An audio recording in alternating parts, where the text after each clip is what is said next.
les avocats de David Hallyday, Laura Smet et Laetitia Hallyday ont, une nouvelle fois, rendez-vous devant la justice, vendredi 29 mars au tribunal de grande instance de Nanterre, en banlieue parisienne. Au cours de cette audience, la question principale est de savoir si Johnny Hallyday était résident américain ou résident français et la juge devrait annoncer une date pour connaître le verdict final. Une décision très attendue par les deux clans. En effet, s'il est décidé que Johnny Hallyday était résident français, alors ça serait une grande victoire pour les deux aînés du chanteur, David et Laura, qui ne pourraient pas, selon la loi française, être déshérités par leur père.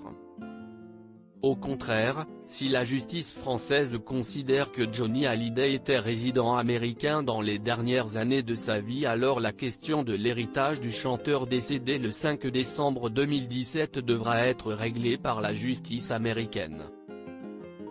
Une audience est d'ailleurs prévue à Los Angeles, le 30 avril prochain.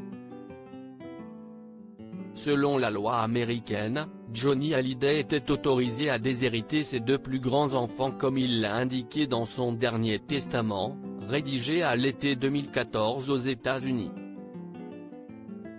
Lors de l'audience, les avocats de Laetitia Hallyday ont été les premiers à plaider. Ils ont indiqué qu'un nouveau trustees, la San Pasqual Fiduciary Trust Company, a été nommé le 13 février dernier. Il remplace la Bank of America. L'avocat de Laetitia Hallyday plaide que les assignations ont été envoyées volontairement à Marne-la-Coquette alors que la veuve habitait à Los Angeles, pour prouver que les Hallyday étaient résidents français. Il demande donc l'annulation des assignations et a rappelé au cours de sa plaidoirie que les dernières années de sa vie, Johnny Hallyday avait fait de sa résidence aux États-Unis sa résidence principale. L'avocat a aussi rappelé que Johnny Hallyday était détenteur de la Green Card et était résident fiscal californien. Pour mettre un peu plus en exergue le temps passé par le chanteur aux États-Unis. En 2015, il était 188 jours aux États-Unis contre 158 en France et 196 jours aux États-Unis contre 168 en France en 2016. Enfin, il a évoqué également les permis de conduire américains, la scolarité de Jade et Joy à Los Angeles, sa mutuelle américaine, ses votes au consulat de là. De plus, l'avocat de Laetitia Hallyday signale que depuis 2010, Johnny Hallyday n'a acheté des biens qu'aux États-Unis et qu'il cherchait à vendre sa propriété de Marne-la-Coquette. Il poursuit en citant les amis et les liens d'amitié forts que les Hallyday ont tous à Los Angeles. Il joint d'ailleurs des photos d'amis qui sont venus voir le rocker à la. L'avocat va encore plus loin en assurant, la France ne constituait absolument pas le centre de ses intérêts professionnels et personnels lors de ces 10 dernières années. Johnny Hallyday n'aimait pas particulièrement l'état d'esprit des Français. D'ailleurs, si le rocker se rendait de temps en temps en France, c'était pour les besoins de sa carrière. À ce sujet, Johnny Hallyday n'aurait pas choisi de mourir en France. CIST autour de Maître Ravana, l'avocat de Laura Smet de débuter sa plaidoirie.